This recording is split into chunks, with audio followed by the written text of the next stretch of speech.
দুইটা আলু ফিস ফিস করে তেলে ভেজে নিলে কি ফ্রেঞ্চ ফ্রাই হয়ে যায়? এটা হচ্ছে আপনাদের ভুল ধারণা। চলুন সঠিক পদ্ধতিতে কীভাবে ফ্রেঞ্চ ফ্রাই তৈরি করে আমি বাসায় তৈরি করে আমি আপনাদের দেখাই। আমি ফার্স্টে এখানে দুটো আলু নিয়ে নিয়েছি। আলুগুলো ছিলে একদম, এই যে আমি কীভাবে স্লাইস করতেছি দেখেন। এভাবে স্লাইস করে নেওয়ার পর এই দেখুন,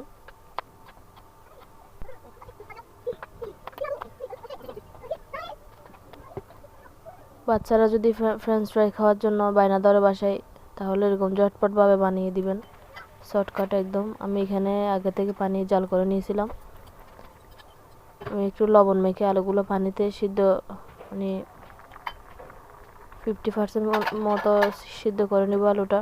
এই যে দেখুন, প্রায় 50% মতো সিদ্ধ হয়ে আসছে, পুরোপুরি সিদ্ধ না।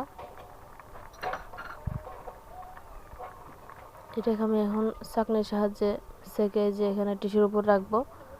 পানিটা আলতো আলতোভাবে টিস্যু দিয়ে মুছে নিতে হবে। এই যে দেখুন আমি কিভাবে মুছে নিচ্ছি।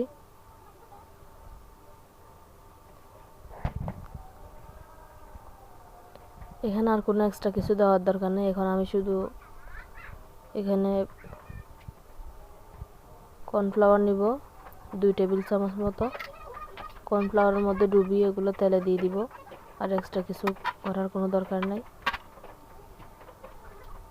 মাত্র 2-3টা উপকরণে এই ফ্রেঞ্চ ফ্রাইগুলো বানানো যায় বাসায়।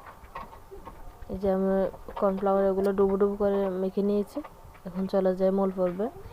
যে আমি চুলায় প্যান বসিয়ে দিয়ে তেল দিয়ে দিলাম পরিমাণ মতো। তেলের মধ্যে সবগুলা আলুর পিস দিয়ে দিব একে একে।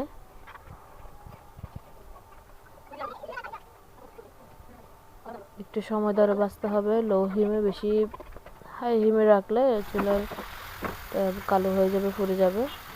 তাই মিডিয়াম আঁচে রাখে ভাজবেন।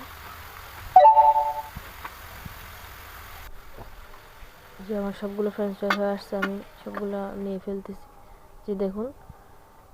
তো আমার ভিডিওটা কেমন লাগছে কমেন্টে জানাবেন। ভালো লাগলে আমার পেজটা ফলো করে দিয়ে আমার পাশে থাকবেন। সবাইকে আল্লাহ হাফেজ, ভালো থাকবেন, সুস্থ থাকবেন।